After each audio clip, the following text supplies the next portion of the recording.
All right. Hello, everybody, and thank you for joining us for this webinar presentation of Security Leaders Roundtable, Why Protection Against Bot Attacks is Now a Top Priority.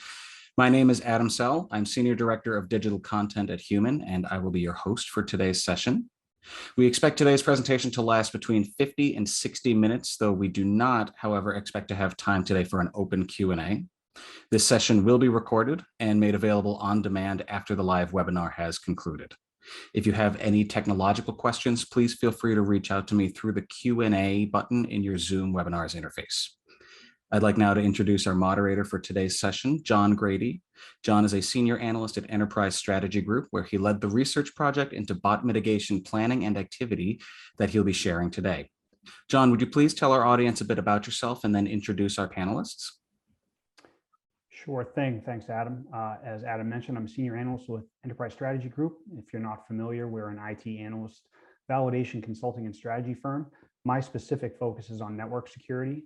For us, that covers traditional firewall, IPS, and web security, as well as runtime application security, which includes bot mitigation, which is obviously the topic of our discussion today.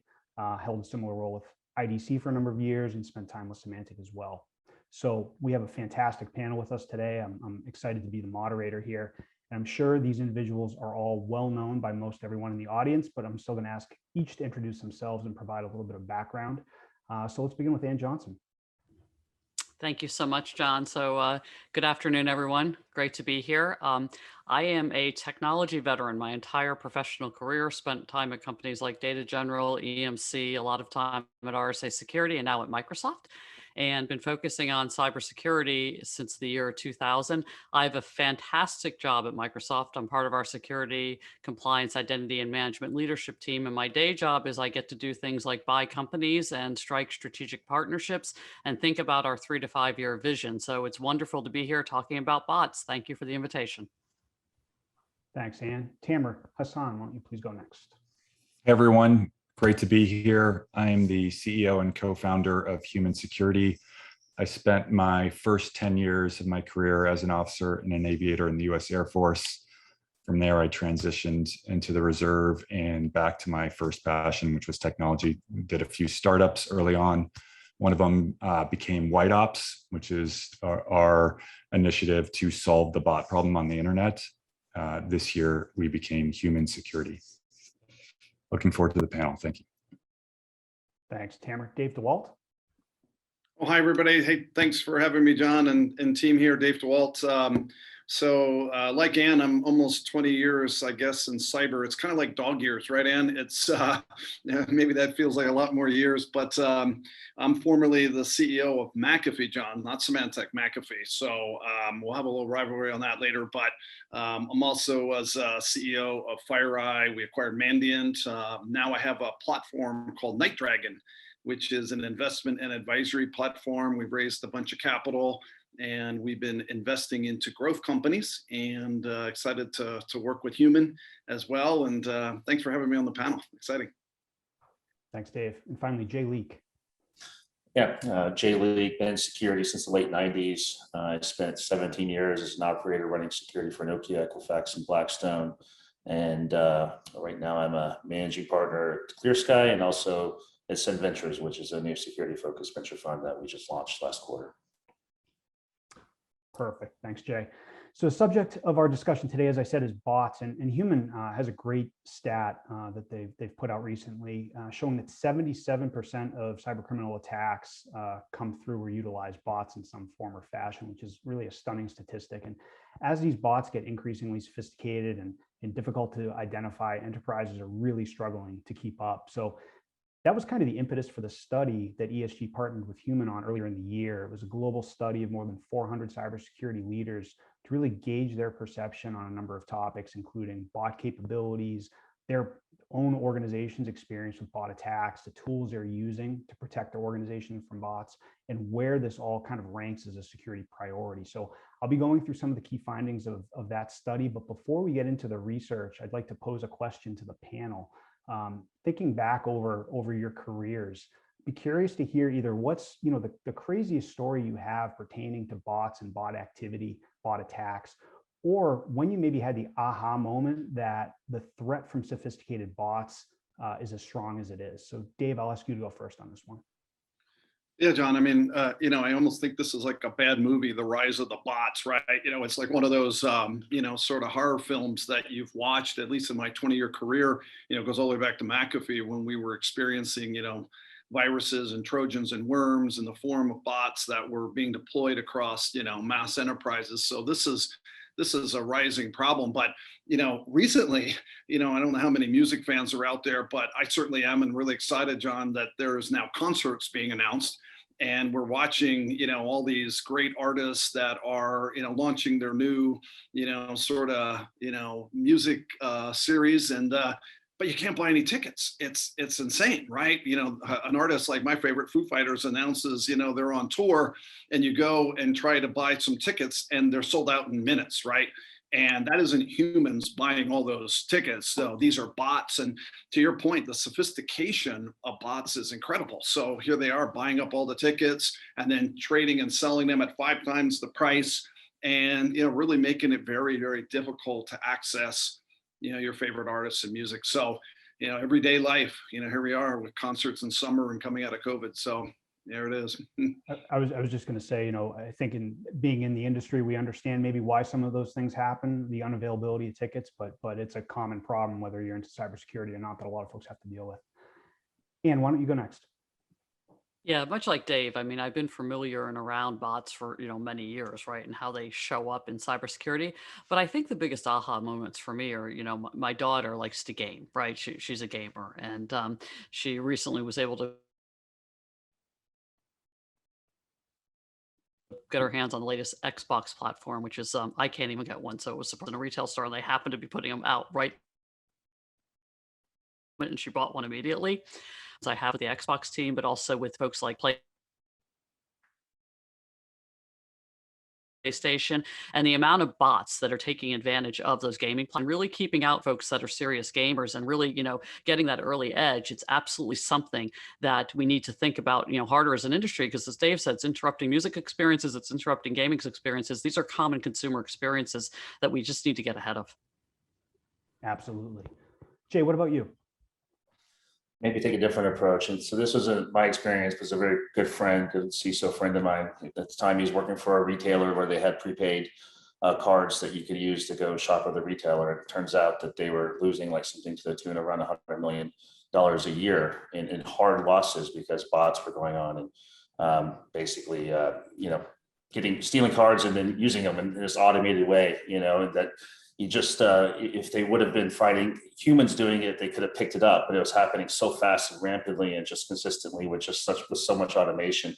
They really had to apply a system to be able to get rid of that. So, I mean, that's like one side on the loss. Something that was more personal though, to me, when I was a CISO at Blackstone, we had a hospitality company that ran on, let's just say, very low margins. And we were like getting just killed with traffic, basically, couldn't figure out what the heck was going on. In a low margin business, actually, less than $100 a night, a server is very expensive. And this is back in physical server days, so this is not a new problem by any means. It's been like 2012, 13. And we just started loading up the data center, loading it up, and finally, till someone got smart enough to start diagnosing the traffic and realized like 80% of our traffic was bot traffic. It wasn't malicious in this case. They were just trying to like game the system basically and figure out optimized pricing. It was all competitive intel. But it cost the company, like literally like hundreds of thousands of dollars in sunk costs that they really didn't. So it's real hard losses in a different way that wasn't even malicious, right? So it's a age-old problem. People are just applying new techniques to it and more advanced techniques today. It's a great point, kind of calling out the direct versus indirect impacts that these bots cause. Tamer, why don't you wrap us up here? We've seen bots do the craziest things. It's hard for me to pick one. I could probably spend the evening in a bar telling the craziest bot stories we've seen over the last 10 years. But let me go with two. One's a short one that's kind of a surprising one, and then a more sophisticated attack. But I'll start it off as a trivia question. The largest breach in the history of U.S. intelligence agencies. I'll let everyone think of that. So, I mean, Edward Snowden comes to mind. Not a lot of people realize that what Snowden did was write a very simple bot to crawl and download all of the materials. It was an insider bot attack, very unsophisticated one. It was the surprising part. And he did his normal day job while the bot went through. So insider attacks is not something a lot of people think about, but when there's sensitive information, sometimes it goes on for years without people even realizing that a bot is crawling and absorbing information. Now, another one was a account takeover attack on financial institutions that we were a part of uncovering and mitigating. And what we observed was thousands of compromised accounts across multiple FIs. And what was happening was that the bot operation was being used to essentially log in, take some data, and then it did nothing. And we would watch this with our partners for weeks. We mitigated the bot, reset, multi-factor auth, did a lot of different things. The botnet was adapted on every turn. It changed its binaural cycles. It changed its endpoints that it was using. There was a lot of things. And what we eventually, as we went in deeper on the threat intel side, and it's one of the most fascinating ones, but it was essentially a cult organization that was monitoring its members' bank accounts across multiple FIs. It was one of the craziest things that we've seen in a long time, and that's there are many more like that, but that was one of the stranger ones. Those are two great examples. So what we'll do here is change gears, and I will walk through some of the research that we referenced earlier that ESG and Human did earlier in the year, just to kind of level set and provide some background for the discussion that we'll have in a bit. So, I think we know that awareness of cybersecurity issues continues to generate kind of mainstream attention. That's certainly been the case over the last 8 or 9 months with some of the really high profile attacks that we've seen. And bots are no different in this case. They're certainly not a new problem for cybersecurity professionals, but there's been an evolution in how they're used over time. And I think it was Jay mentioned automation, and we see that across IT more broadly. And attackers are no different, right? They're looking for ways to automate and scale how they attack and target certain organizations, and bots are unfortunately a good way to do that. So some of the ways that these bots are being used, and we referenced a bit earlier, but automating credential stuffing or cracking attacks for ATO or account takeover, attacks on shopping cart systems. Dave mentioned automated inventory purchasing and holding tickets and things like that. You can see pretty strong awareness across the board of all those types of examples, as well as stream manipulation and competitive price scraping and things like that. I think the takeaway here is there's only a handful, 11% in this case, of professionals who really haven't seen a public example of one of these types of attacks. So again, awareness of this issue is certainly increasing. There's also awareness that these bots are being used by organized cyber criminals. So you can see that on the left, 84% understand that these are used by well-funded, highly motivated and organized groups. Absolutely can be kind of one-off attackers, but a lot of times these are utilized by advanced adversaries and cyber criminals and things like that.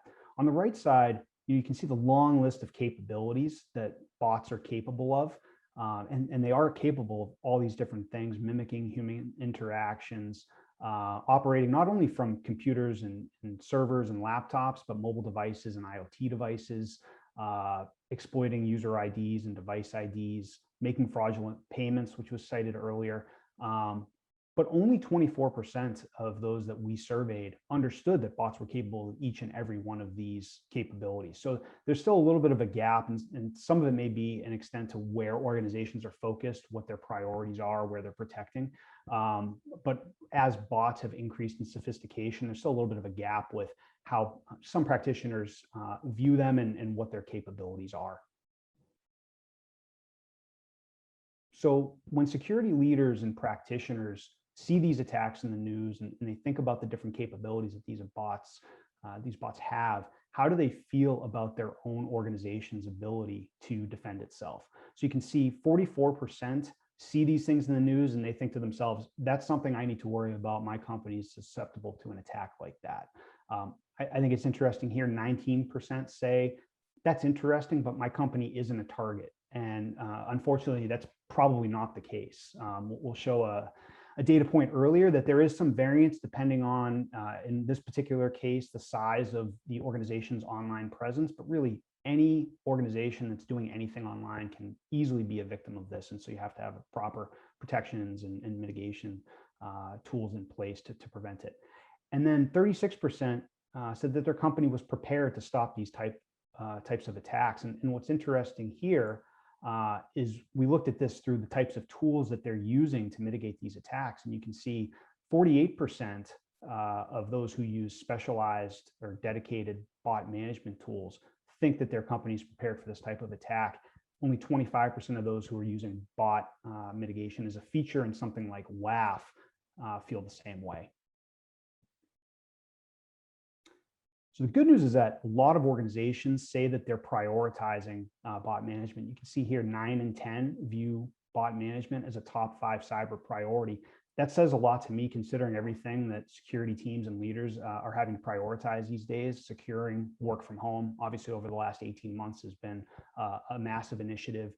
Supporting secure cloud migration, also important as organizations try to ensure business resiliency through using cloud platforms. Dealing with ransomware, implementing zero trust. There's a long list. And the fact that bot mitigation rates so highly, you can see 22% say it's their most important priority. So I think it's really validation of the issue this is causing a lot of organizations, and the fact that the IT and security teams are starting to really look for ways to address this issue and certainly prioritize it within the long list of things that they have to do. The other piece of this on the right side, just by who's involved in this decision-making process. There's the adage that security is a team sport. Application security in particular, that's really the case because development is so decentralized, but you can see responsibility and final decision for bot mitigation in particular does kind of percolate to the executive level with the CTO or CIO and the security leaders as well. A lot of folks are involved, application security teams, architects, even getting into fraud and e-commerce personas, but really it's risen to an executive level issue, at least on the IT side of things. So we've talked a lot about perceptions, but one of the questions we asked was, what's really happening at these organizations relative to bot attacks. And you can see 37% of the organizations that we surveyed said within the last 12 months, they had suffered a bot attack. I think what's more interesting here for me is the fact that 30% said, we think so, but we're not positive. So really points to a visibility issue. And the fact that a lot of organizations, don't know what they don't know. They're not even sure what some of the issues they're having are. Jay had a great example earlier about, kind of availability and that side, the kind of indirect impacts from an attack. And that's certainly where that falls. 30% say they haven't been attacked. I think we're all kind of aware that some percentage of that group probably have been, again, just aren't sure, don't understand. On the right side, you can see how this breaks out by the size of the organization's website by monthly site visits. And this is what I referenced earlier. Certainly those with bigger sites, more robust online presence are increasingly targeted. But you can see at the bottom, a quarter of those with smaller websites have suffered an attack over the last year. So it's still kind of luck of the draw on that aspect. Just because you're a smaller organization doesn't mean you're not going to be attacked, unfortunately.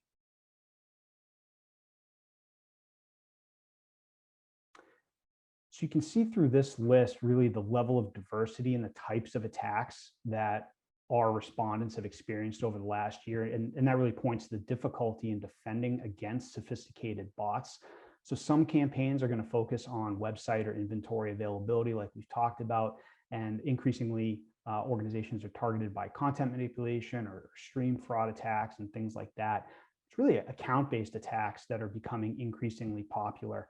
And that falls into a few different categories here. So 45% of our respondents said that they had experienced new account fraud.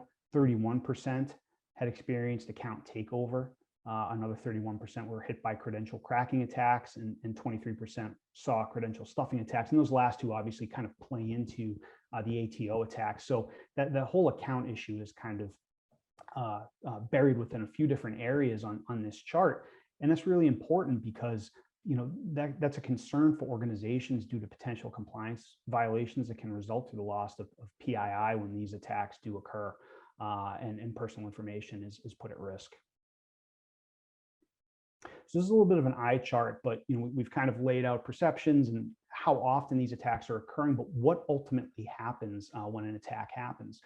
And we broke this out in two ways. The light blue bar is those organizations that have been attacked, and the dark blue bar are those who have not been attacked. And we asked them, what do you think would be an impact from a bot attack? And things are fairly aligned. There's a couple disconnects here. So among those organizations that had been attacked, one of the most common impacts is to the security and the IT team. So individual members being impacted either through reassignment or additional training measures or things like that, or the organization creating new roles with new job functions to make sure that this type of attack doesn't happen again. And then there's the impact to customer experience and the impact to the company's brand standing and shareholder value. For organizations that have not been attacked, it's that customer experience factor that's kind of top of mind for them, and a fear that they have that if they're attacked, that's going to suffer. You can see some of the other issues here. And Jay, again, made this reference to an extent with some of the indirect impacts of an attack, but negative impacts to data hygiene and governance and analytics, and not being able to do everything that you should be able to do with your data if some of it is fake, essentially. So why are those impacts important?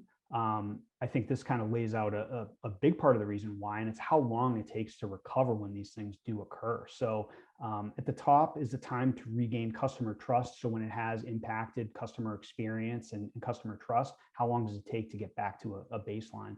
And you can see 11% say a month or less, which isn't bad. That leaves everyone else saying this is a multi-month, and in many cases, multi-quarter journey to win back that trust and kind of get back to the starting point. On the bottom is time to regain market position. So, if the brand has been impacted by an attack, how long does it take to recover? A little quicker in some cases. You can see the average is 6.6 months here, as opposed to 9 months for customer trust. But ultimately, in both these cases, this is time that could be spent on more proactive tasks. And it's not something that you're attacked, kind of mitigate the attack, and you move on. You do have to rebuild in many cases and win back some of that goodwill in the market. So one of the things not shown here, but our research found that on average, about 7% of the cybersecurity budget is allocated towards the prevention of bot attacks. And you can see on the left side that 82% of the organizations we spoke to anticipate increasing spending on bot management. So again, this coupled with that prioritization data point that we shared earlier really does show how much weight a lot of organizations are putting behind bot mitigation, which is a great thing to see.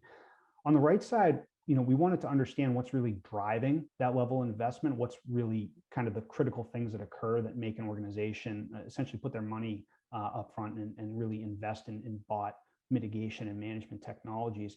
And unsurprisingly, based on the impacts and the fear of impacts that we looked at earlier, customer experience. So if the customer experience is harmed, obviously that's going to cause organizations to make an additional investment. Beyond that, things we would expect, compliance and legal issues, obviously that drives a good chunk of security spending, brand standing, lost revenue. All these things are going to force organizations to spend money for sure. And then finally, we've talked about bot capabilities and the attacks and the prioritization of bot mitigation, but what are the actual tools that organizations are using to mitigate these attacks? So not shown here, but we found that 86% of respondents believe that most bots are capable of bypassing simple protection. So again, going back to the beginning, there's an understanding these bots are increasingly sophisticated. They can't be stopped with kind of basic detection mechanisms.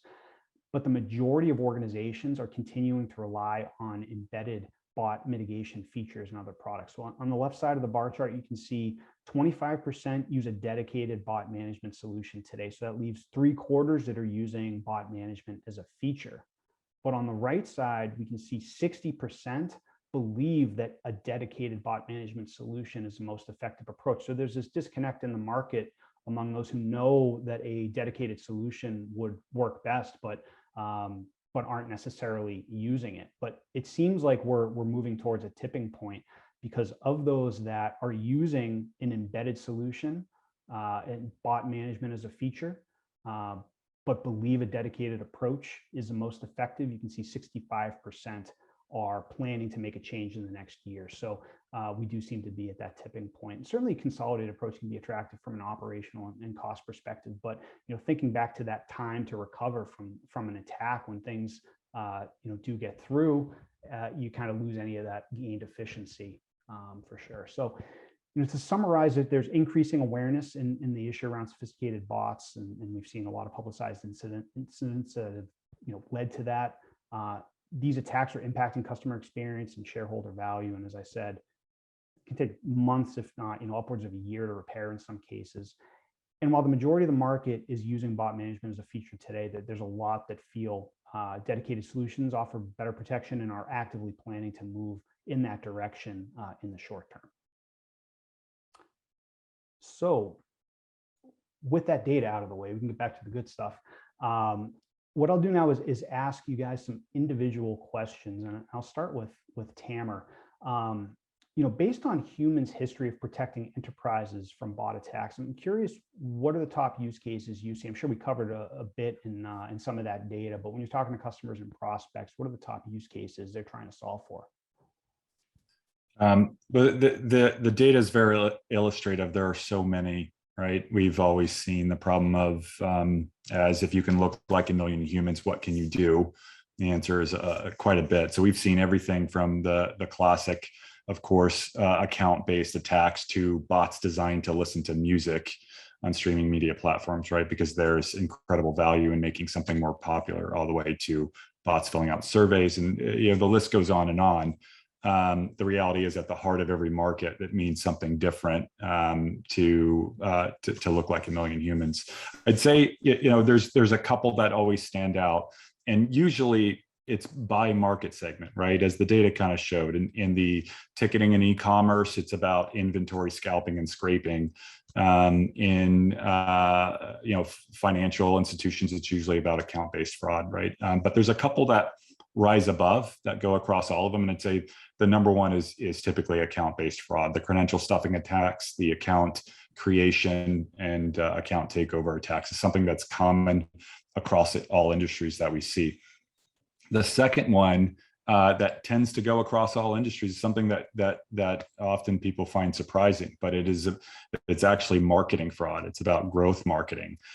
When you're driving users to sign up for a product, or whether it's an account-based product or something else, and you're paying per lead, essentially there's a tremendous amount of money in there for bot activity to be used for fraud, right? We've seen bots being used to sign up to test drive cars because you pay per lead, or to sign up for an account on something, an insurance or banking product, right? So, and that's something that spans all markets, and the effects are multi-layered, right? When you have a bunch of bot activity hitting your sites with human activity, then you tend to see data integrity problems.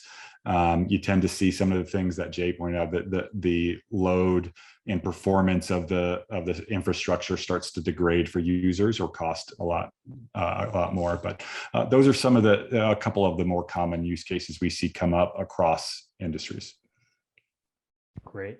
Jay, I'll ask you next. You mentioned your role as a CISO, and we talked about prioritization. So I'm curious, from your perspective, how big of a priority should this be for security teams? And relative to the data I shared, did that surprise you that so many are ranking it that high? Do you agree that it should be, and would you expect it to rank that high? Did that surprise you at all? Yeah, I mean, yes, I think it's a problem that's not new, but I think it's a problem that's more recognized today than even 10 years ago. Again, when I was at Blackstone, we owned a bunch of hospitality companies. So different hospitality company, much larger one, actually a little more of a premium brand, if you will, was having some challenges. And we implemented a CAPTCHA, and we watched, don't quote me on this because it was like a 2013 or 14. So again, not a new problem, by the way.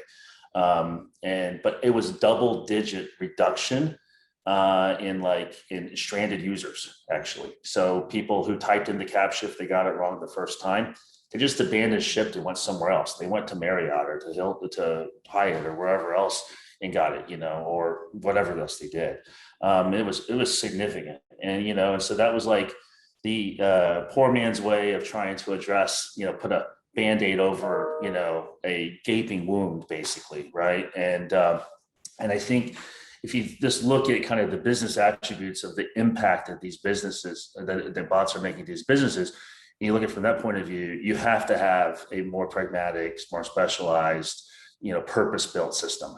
And the companies I'm talking about, both companies I'm referencing, they got their bot manager from a CDN that they used, and everyone thought, well, it can't be bots because we're getting this bot solution or whatever from our provider, and we think it's good enough. And it took a while to go and diagnose that. One more fun story, maybe, since, if you will, at a different retailer, completely different one. CISO friend of mine, they implemented a bot. This is a long time ago. They implemented a specialized bot solution, and their network traffic, unbeknownst to them, went down by 90% to their main.com address, which they weren't throwing more resources at. They didn't care about that. But marketing had all kinds of problems because they were actually comped by like internet traffic coming to the website. And, there was KPIs and bonus programs and stuff about, getting traffic to the website. It turns out they were attracting the wrong traffic, and people were getting incentivized for the wrong reasons. So there's all kinds of different like misalignments kind of when you look at it from a business lens. Like, you don't want that. Some people in marketing might get upset, but the reality is you need to be honest with what really is happening in your business, and you start choosing the wrong flight controls, basically, is how as you invest in the business and everything, as opposed to living in reality. And I think that what bots have done is like they're attacking us with software speed at software scale. So you have to attack software with software in order to be able to defend yourself against something like that and really understand, the true ramifications of the impact. And I think all of this, while it's been around for a long time and maybe like Fortune, 50 companies or whatever, started thinking about it, I think this is something that's impacting every company, big or small. And it's the forefront of everyone's mind today, without a doubt. Absolutely. And, the security leaders we surveyed shared, 2/3 of them said they either were attacked or thought they were attacked. And to Jay's point, this isn't new. Traditional bot prevention has been around for a while. So, Jay touched on this, but maybe expand. What's changed? why are these attacks getting past traditional mitigation tactics? Yeah, I think there's a couple things to start with. I think those numbers are low. We're probably, in the, 100% of people have been attacked by bots and they don't even know it. And I think people think that there's a really low number of percentage of network traffic that's actually bot, when it's probably closer to 40%, because bots are emulating humans more and more, right? And the traffic is emulating human traffic. And the challenge is a lot of folks, rely on WAF and rely on CDN technologies, which are great technologies, but they're really best at stopping simple bot attacks, right? And as bot attacks have become more sophisticated, and as they've become that ability to emulate humans more, you actually need purpose-built bot detection tools. And if you build those purpose-built and deploy those purpose-built bot detection tools, much like Jay said, you're probably going to be startled, right, at first about the detection you actually have in the bots across your environment and the significant presence that they have in your environment. But then you can tune the engines and really have the right tooling in place. And I think that's how people need to think. Is like there are purpose-built tools like the ones we're here with Human today, but there are purpose-built tools that are specific for bot detection, and bots are becoming sophisticated enough that you can't rely on tools that are only doing simple bot detection. So Tamer, I'll actually come to you next because it's a continuation of the question I asked to Ann. But what's your view of that same problem, and the fact that in our research, 60% of security leaders said they were considering a dedicated solution? In your conversations with prospects and security leaders, is that coming through? That do they understand some of the limitations Ann was referencing, and is there anecdotally from your experience more understanding around some of the the drawbacks from a platform type of approach.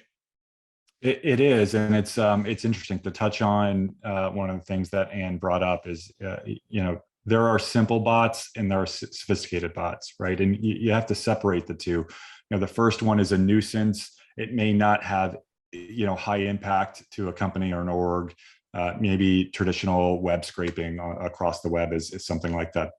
Companies want a solution in place. They want to check a box. They don't want to pay a lot. And if it happens, maybe not a huge deal.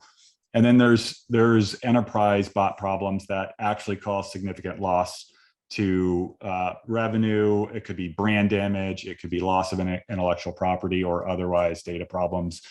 And those are where you see sophisticated bots being built that are dedicated operations. And the two are quite different. It's funny, the whole evolution that we've seen over the last 10 years is that everybody almost starts with homebrew tech, right? But we'll put a few algorithms in place, maybe restrict the rate of something.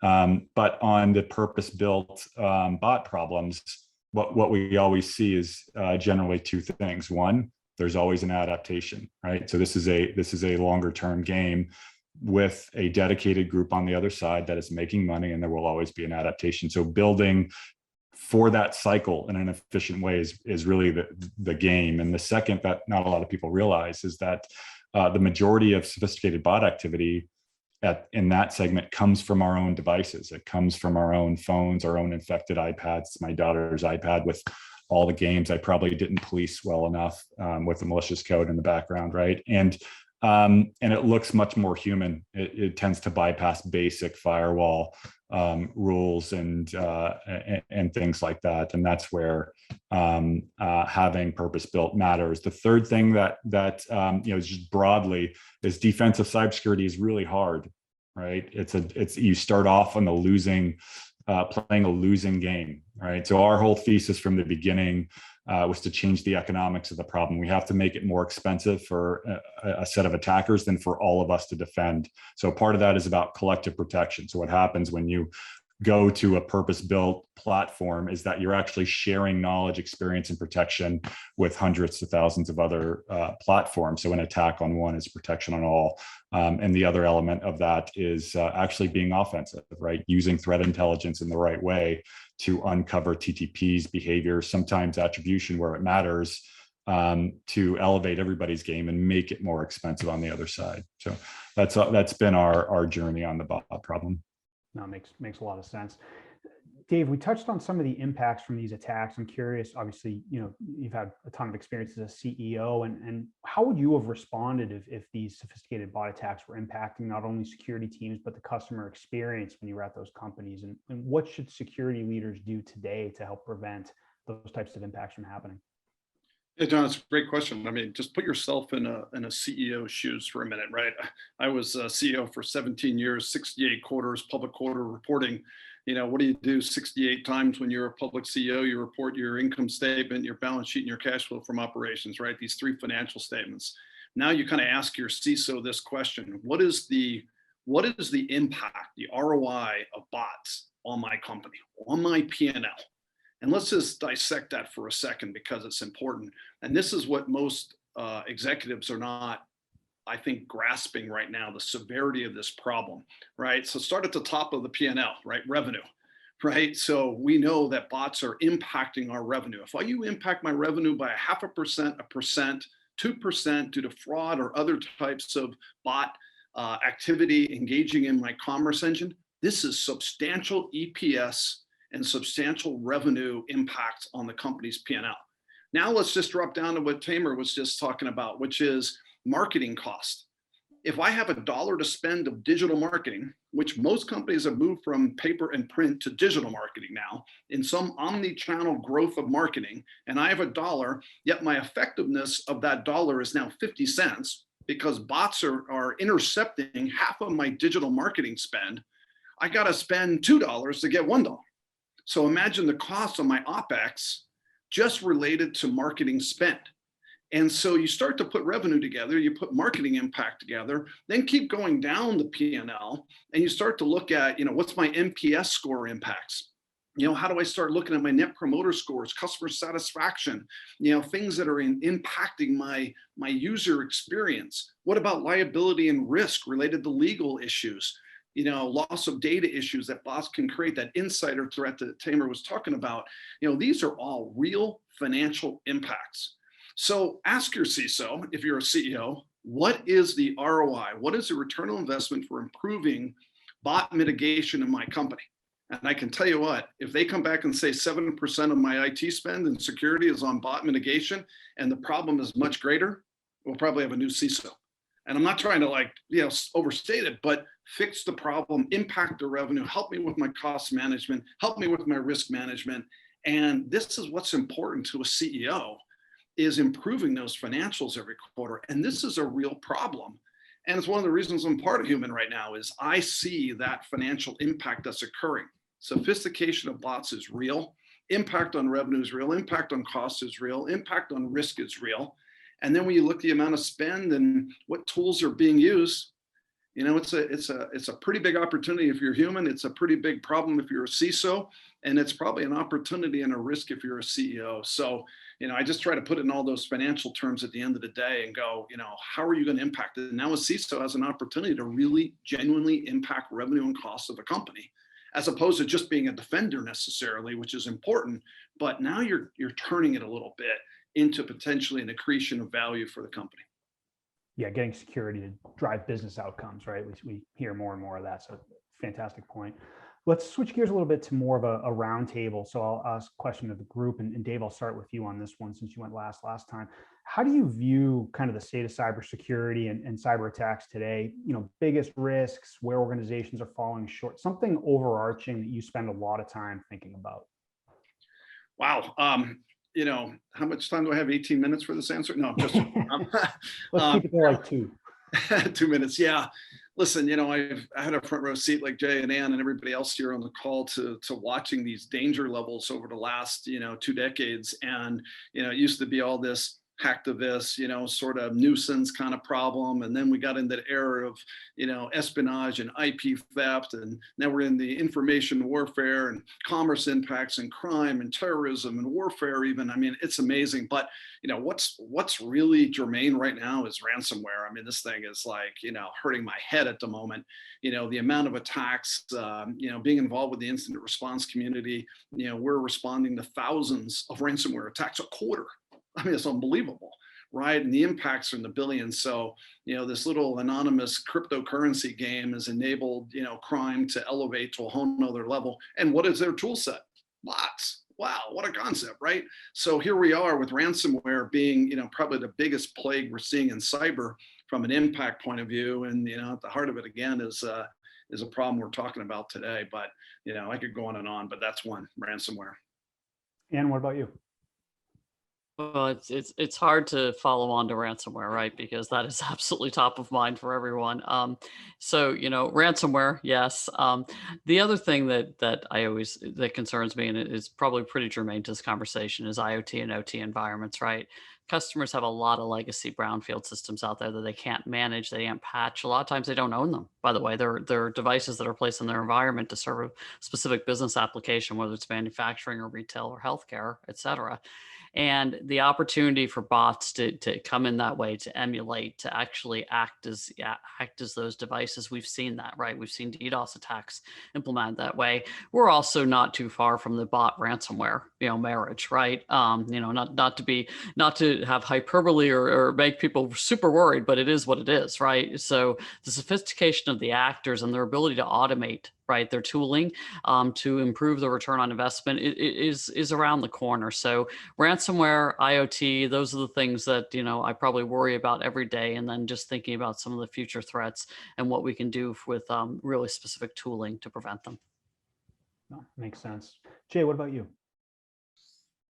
Well, I mean, definitely, I'm just going to echo every CISO I know, their board's asking them not how to prevent ransomware, but what to do when we get hit with it. It's an interesting question. It's the right question to be asking in a lot of ways, but it's interesting that people finally started getting educated enough to think about that recovery aspect of things.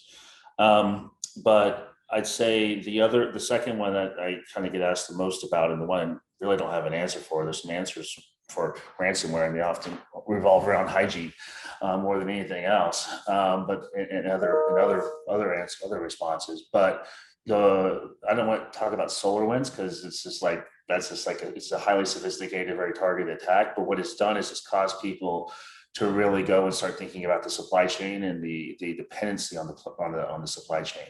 And my job is to find the two guys in the garage solving the most sophisticated problems. And this is not a problem I think the technology is going to solve. It's a much more a much broader problem than just a technology problem here. And it's kind of unsolvable. And so it's almost really scary because if you start unpacking it, you think about all the interdependencies we have in technology, and then you start getting into open source and interdependencies in that and everything else. Like it's a scary one. And it's something that's, I think, very top of mind also for a lot of folks to try to figure out how can they make a dent in this, mostly through process probably versus technology though. Yeah, no easy answer for sure. Tamer? So there's one thing you can count on when you go to Vegas, and hopefully a lot of you are going to Black Hat in a few weeks, but and you're playing the tables, right? It's that you're going to lose in the long run. The odds are stacked against you. The house has a 1% advantage, and that's all it takes. And that is, it's easy to fall into that position in security. I think that's probably one of the most, I think, largest opportunities in security is actually moving from to a position where the odds aren't stacked against you. And we used to when I was in the Air Force, and often several times in combat in Iraq and Afghanistan, the intent was never to play a fair game. It was actually very deliberate. You have to make the game unfair. Like that is your job. And it's our job in security to do that. And I think, there are a couple ways to do that. One, I always fall back to collective protection, right? The more that we can do, connect all of our data, friendly ecosystem so that everything's linked, the more that we can actually be offensive in some way. And that could be uncovering threat intelligence, attribution, patterns, TTPs, sometimes private sector takedowns. We're getting better at working with law enforcement overall, and law enforcement's getting better at working with private sector. But the moment we can start to actually, change the game board a little bit so that we don't have a 1% disadvantage and it's the other way around, we'll start to see levels of fraud and attacks, drop to some extent. I think that's one of the greatest opportunities that we have right now. So we've touched on this a little bit as we've gone, in the fact that aside from bots, one of the broader trends in cyber is a shift towards platforms. So the other part of network security I cover, we have secure access services edge and that convergence with threat detection and response. We're talking XDR, and we've kind of highlighted in this conversation the need for dedicated solutions. So Jay, I'll start with you.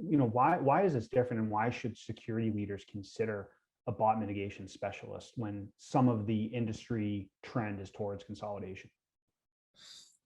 Yeah, I mean, quite frankly,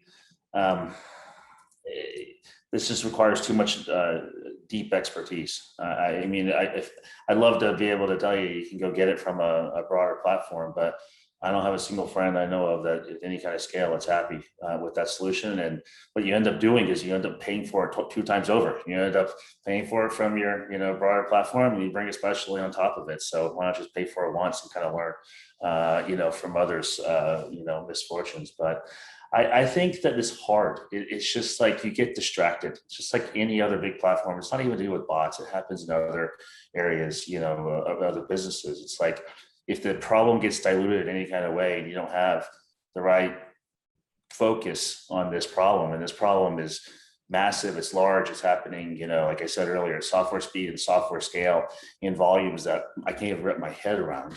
I think, Tamer, you guys look at 2 trillion web sessions a day. I don't even know how to spell 2 trillion, it's like crazy, right? And so just to think about, something of that magnitude and that scale, it's just screams specialization. And I mean, that's true in many cases of security, and it's absolutely true in our case.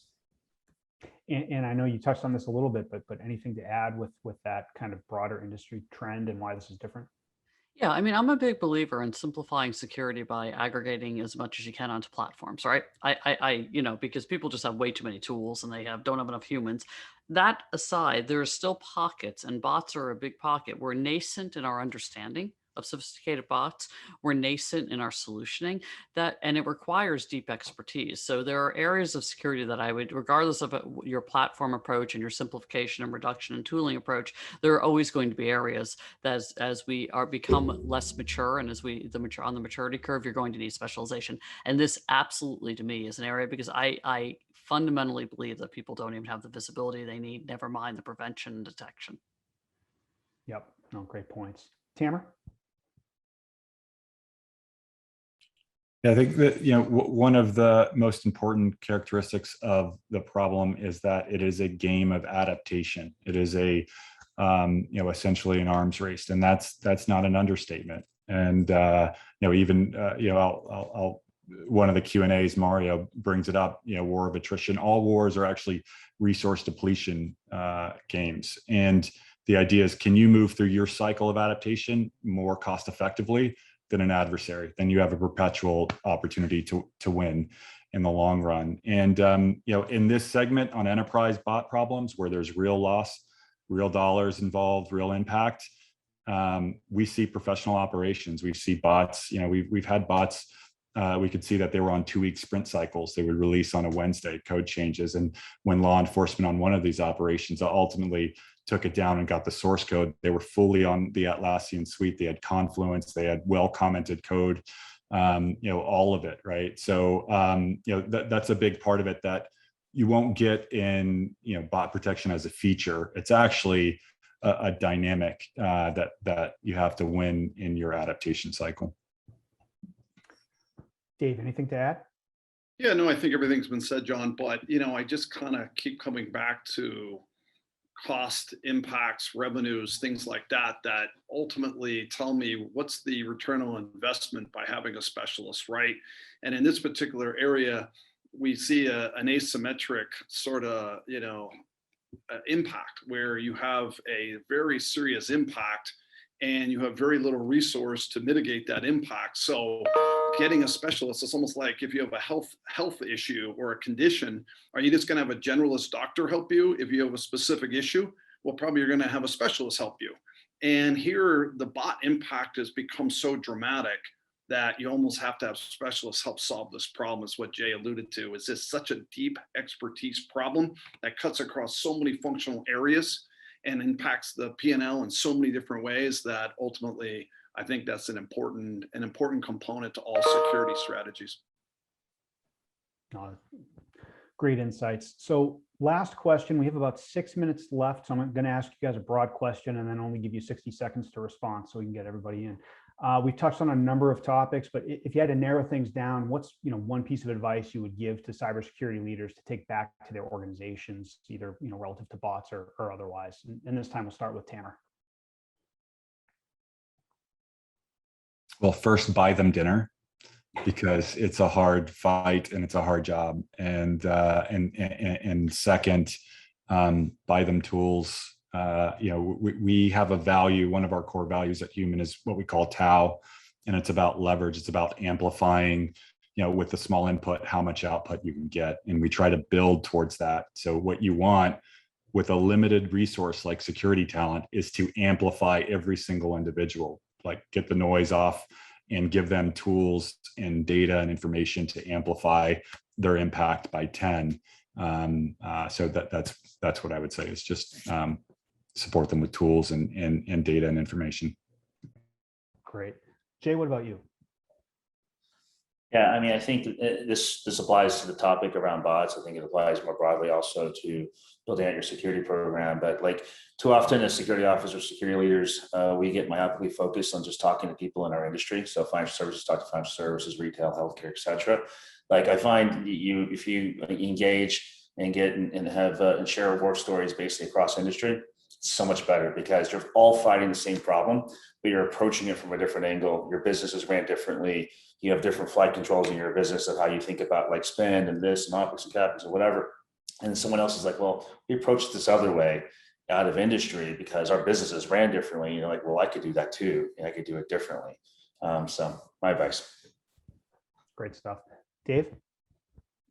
Yeah, I like what everybody said, but my advice is know your impact, right? Know your bot impact, understand it quantitatively, really, put it down in numbers that you can really look at. It's not a perfect science, but you're going to see that the impact is much greater than most people realize, and it's getting worse by the day. So, getting ahead of that problem is definitely the case. And I liked what Tamer was saying about, buy them dinner and buy them tools. Maybe we come up with a cooler name than bot specialist too, Tamer. Maybe there's like a ninja name we could come up with so that everybody thinks it's really cool too. But no, it's a big problem. It's a big risk. It's important to understand and get your arms around from an impact point of view. Yeah. Ann, let's wrap up with you. Yeah, so first, John, panel, and audience, thank you. It's been great as we come here to the end. My advice to security professionals is the attack surface is broadening. It's going to continue to broaden. The actors are going to find unique and creative ways to get into environments, and they're going to take advantage of any flaw. Someone said to me recently, we have to be right all the time. The bad actors only have to be right once. So that being said, it behooves you to quantify and understand, as Dave said, the actual risk from the bots in your environment, and to get the right tooling in there and make sure that this doesn't become a bigger issue for you, that you mitigate it very early and have the right specialization in place so that you can understand the adaptive risk that's related to bots. Perfect. I think that's a perfect way to wrap up. And I know we're just about out of time. So thank you to all of the panelists. You certainly made my job very easy. I thought it was a fantastic discussion. So thanks for your time. And I'll turn it back over to Adam Sell for any closing remarks. Yes, thank you. I wanted to thank everybody again, especially our panelists and our moderator for joining us today for the Security Leaders Roundtable webinar. The session will be available on demand if you missed any of the insights that our panelists had to offer. And the research that John presented during the session is available right now on Humans Resource Center at resources.humansecurity.com. And I would encourage you to download that research as it goes deeper than what we had time for on today's session. If you'd like to learn more about Humans bot mitigation, please be sure to visit humansecurity.com for more information or to request an assessment.